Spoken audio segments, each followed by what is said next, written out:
ายดีเนาะพ่อแม่พี่น้องป้องปายเบิดสุคนเนาะ FC ทางช่องบ่ภูมิ Official เนาะ FC หวยฮานอยเนาะสำหรับมื้อนี้เนาะบ่ภูมิก็สิมาตามแนวทางฮานอยพี่น้องเนาะของงวดวันที่23เนาะแต่ว่าบ่ภูมิก็มื้อเช้านี่เนาะเอากระดาษเนาะเพิ่นลืมเอากระดาษแผ่นที่ฮานอยมาเนาะแต่รู้สึกว่า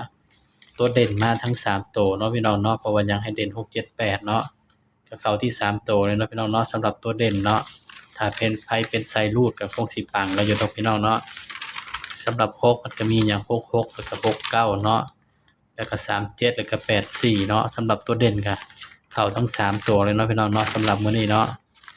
ก็ดีใจกับคนที่รูดเนาะพี่น้องเนาะ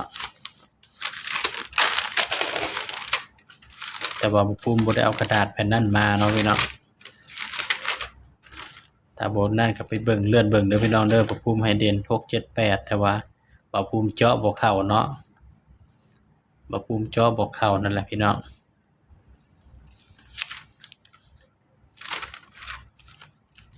ก็ไปตามกันต่อเนาะพี่น้องเนาะงวดที่94ไว้เลยพี่น้องหาวนอนแล้วพี่น้องเอ้ยเข้ากะมา3มื้อแล้วหาวนอนแล้วบ่ภูมิเข้ากะมา3มื้อเลยเนาะก็เลยง่วงนอนแล้วบัดนี้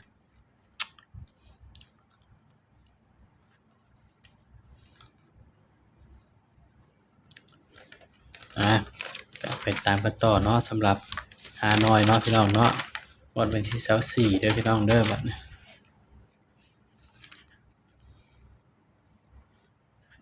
สายรูดสายวิ่งก็คงสิปังอยู่ดอกพี่น้องเอ้ยเนาะถ้าไผสายรูดเนาะ24มีนาเนาะ68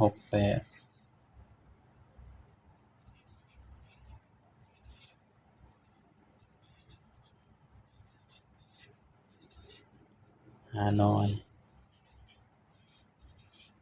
3น้อยคือเก่าเนาะพี่น้องเนาะสำหรับสูตรนี้ก็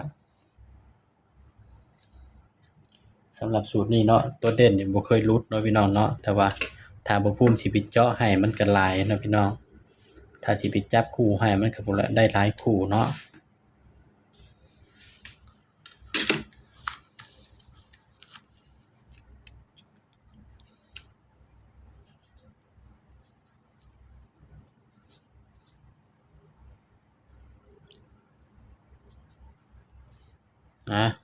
สำหรับตัวเด่นบ่อื่นเนาะพี่น้องเนาะสำหรับหวยฮานอยเนาะ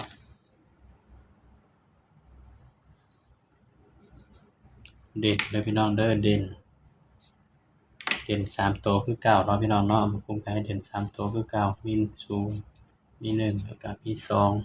2นี่เนาะเด่น3ตัวคือเก่าเนาะพี่น้องเนาะเฮาก็มาเบิ่งนำกันเนาะสำหรับมื้อนี้นะอีตัวใดมาหลายที่สุดเนาะนี่ก็ก็มาจับคู่นำบ่ภูมิบัดนี้พี่น้องจุด3ตัวพี่น้อง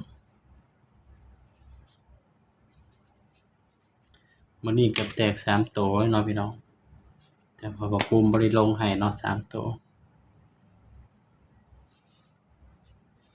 012 123 234 345อันนี้ก็คือชุด3ตัวเนาะพี่น้องเนาะย้ำว่าตัวเลขก็เป็นเพียงแนวทางเนาะพี่น้องเนาะนี่มาจับคู่นำกันเนาะพี่น้องเนาะจับคู่มันก็สิได้อยู่9คู่คือเก่าเนาะพี่น้อง03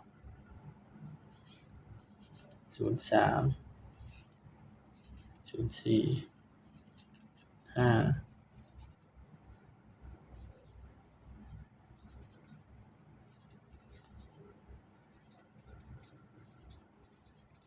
สำหรับตัวเด่นเนาะก็ให้เด่น1กับ2เด้อพี่น้องเด้อนี่ก็เป็นเพียงแนวทางเนาะสำหรับฮานอยเนาะพี่น้องเนาะ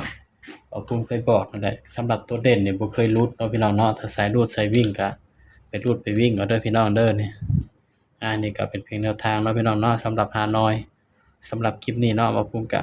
ฝากไว้เพียงส่ำนี้เนาะพี่น้องเนาะอย่าลืมกดไลค์กดแชร์กดติดตามบ่ภูมิ Official ให้เด้อพี่น้องเด้อสบายดีครับ